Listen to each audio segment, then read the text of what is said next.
Pemirsa, dualisme kepengurusan di internal Golkar dan P3 membuat kedua partai ini terancam tidak bisa mengikuti pemilihan kepala daerah. Kondisi ini tentunya menguntungkan partai lain yang akan dijadikan kendaraan politik para calon kepala daerah. Akankah nasib P3 dan Golkar di panggung pilkada nanti hanya sebagai penonton atau bisa sebagai kendaraan untuk para kadernya? Kepengurusan siapa yang nantinya akan diakui KPU dan seperti apa strategi yang akan dilakukan oleh P3 dan Golkar? Kita akan membahasnya dengan narasumber Sekjen Golkar dari kubu Agung Laksono Zainuddin Amali, Direktur Riset Polmark Indonesia Eko Bambang Subiantoro, dan nanti kita juga akan bergabung dengan Komisioner KPU Juri Ardianto dan juga Dimyati Natakusuma melalui sambungan telepon. Saya akan sapa dulu dua narasumber yang ada di studio. Selamat sore Bapak-Bapak. Selamat sore Mbak. Selamat sore. Saya ke Pak Zainuddin terlebih dahulu. Ini pilkada sudah di depan mata tapi kisruh masih berjalan terus. Kira-kira strategi apa nih nanti yang akan ditempuh oleh Golkar supaya kira-kira jangan sampai kemudian peluang untuk ikut pilkada menjadi tidak ada sama sekali? Ya, yang pertama tentu kami berharap doa dari masyarakat semua supaya perselisihan tentang kepengurusan di internal Partai Golkar ini segera selesai, dan kami berharap bahwa perselisihan internal yang berujung kepada PT UN sekarang karena digugatnya keputusan Kementerian Hukum dan HAM segera mendapatkan keputusan yang tetap. Dan sembari itu kami secara internal sekarang ini sedang melakukan konsolidasi di internal, dan minggu lalu kami sudah melakukan rapat pimpinan nasional yang juga sudah memutuskan petunjuk pelaksanaan dan petunjuk teknis tentang bagaimana menghadapi pilkada serentak. Oke, ini tidak menyalahi putusan sela ya? Melakukan rapim itu tidak menyalahi putusan sela bahwa tidak boleh melakukan apa-apa dulu? Ya, saya kira secara internal bisa saja. Organisasi itu kan tidak boleh dia stagnan, dia tetap harus bisa berjalan. Yang di sela itu yang belum bisa untuk kita lakukan adalah yang berkaitan dengan tata usaha negara. Misalnya merekomendasikan calon untuk ke KPU, pasti KPU akan menolak karena itu masih ada celah. Iya.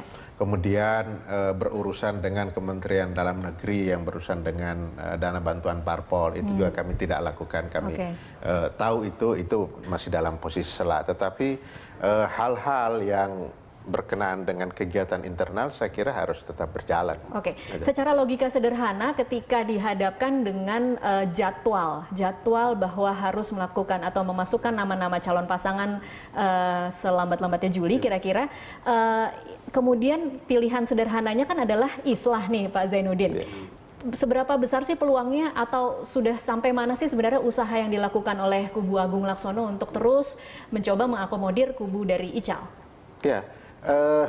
Itu bukan cuma usaha tetapi perintah dari Mahkamah Partai ya. Perintah Mahkamah Partai adalah memberikan tugas kepada Pak Agung Laksono yang waktu itu sudah dinyatakan munasnya sah untuk mengakomodir secara selektif melalui PDLT, prestasi, dedikasi, loyalitas, dan tidak tercela, yang diperintahkan untuk semua kader-kader yang dari hasil Munas Bali itu diakomodir secara selektif, dan itu sudah dilakukan. Pak Agung sudah melakukan itu dan kami sudah mendaftarkan kepengurusan yang disahkan oleh Kementerian Hukum dan HAM setelah mengakomodir itu. Kalau upaya duduk bersamanya terakhir kali, apa sih jawaban terakhir mereka? Waktu itu perundingan sudah pernah kita lakukan di awal-awal sebelum Mahkamah Partai ya. Tapi sesudah Mahkamah Partai tidak pernah ada lagi ya Pak? Tidak pernah, karena di pasal 32 ayat 5 itu menyatakan bahwa keputusan Mahkamah Partai khusus untuk menyangkut perselisihan tentang kepengurusan itu adalah final dan mengikat secara internal. Jadi itu menjadi pegangan kami, dan itu juga yang dijadikan dasar oleh Menteri Hukum dan HAM mengeluarkan surat keputusan kepada kepengurusan yang dibawa pimpinan Pak Agung Laksono. Nah, jadi sebenarnya sih kalau mau ya, karena ini juga keputusan Mahkamah Partai itu hanya memberi tenggang waktu 1 tahun kepada kepengurusan Pak Agung Laksono untuk konsolidasi, tidak 5 tahun penuh sebagaimana anggaran dasar, anggaran rumah tangga. Ya kita sabar saja, kita terima itu, kemudian masuk kepada 2016 di dalam Munas yang akan datang, ayo kita bermunas ria lagi. Jadi gitu meskipun loh, 1 tahun lagi. ya, jadi meskipun 1 tahun tapi sepertinya berkerasnya memang hanya untuk posisi ketua umum ya Pak Zainuddin.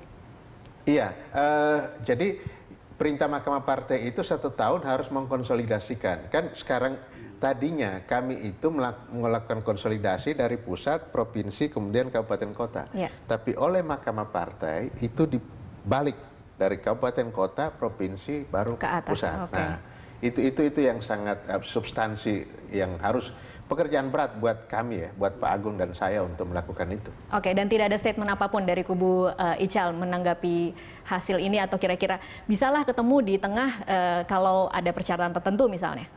Tidak pernah ada ya? Tidak ada, bahkan masuk ke PT UN. Bahkan masuk ke PT UN. Ya, Oke, saya pindah dulu ke Mas Eko. Mas Eko, Anda yang kemarin mengeluarkan pernyataan yang kemudian akhirnya dimuat di berbagai media mengatakan bahwa konflik yang terjadi antara Golkar maupun ada yang konflik terjadi di P3 ini kemudian bisa menguntungkan partai lain. Tapi yang jadi pertanyaan, apakah apa yang terjadi di 2 parpol ini memang sesuatu yang didesain oleh seseorang? Ya. Kalau didesain atau tidak aja, saya tidak melihat ada unsur desainnya. Saya tidak menemukan lah fakta bahwa ada desain khusus, ada pertemuan khusus sampai mendesain bahwa untuk Partai Golkar dan Partai P3 harus terus berseteru. Kita pecahkan, ya, gitu. Okay. Tapi membaca secara politik itu tentu saja dengan terus menerusnya ini berlangsung, ini kan sebenarnya menjadi pertanyaan juga apakah ini by design atau tidak. Tetapi untuk dikatakan ini by design, ini yang saya tidak mempunyai satu gambaran jelas seperti apa desainnya. Tapi oleh satu menteri dari satu parpol kemudian? Iya, oleh satu menteri atau satu parpol atau parpol di luar yang sedang berdinamika ini, saya tidak menemukan itu. Tetapi kalau kita membaca perkembangan politik seperti ini, pilkada tinggal beberapa penetapan pendaftaran sudah tinggal berapa bulan lagi, sampai sekarang sudah hampir 6 bulan lebih. Kasus ini tidak pernah menemukan titik terang, sekalipun memang ini kan menjadi salah satu pertanyaan, apakah akan terus dibiarkan seperti ini? Kalau pada akhirnya KPU memutuskan kedua partai ini tidak bisa untuk terlibat, ini akan menjadi problem sendiri, dan tentu saja Partai P3 maupun Partai Golkar akan menjadi salah satu partai yang dirugikan di sini. Oke, kalau mau bicara siapa yang diuntungkan, sedikit saja sebelum kita break. Tentu saja partai-partai yang di luar partai yang berkonflik ini, katakanlah di kedua partai ini, dan tentu saja peluang ini ada di partai-partai yang saya tidak mengatakan siapa, tapi di luar kedua partai yang berkonflik ini tentu saja. Sekalipun partai itu bukan partai yang dominan, partai besar, partai nomor 1 dan sebagainya, tapi setidaknya mengurangi musuh politik di kontestasi yang nantinya itu di pilkada itu. Oke, baik. Kita harus hentikan dulu, nanti kita lanjutkan di segmen selanjutnya. Pemirsa tetaplah bersama kami.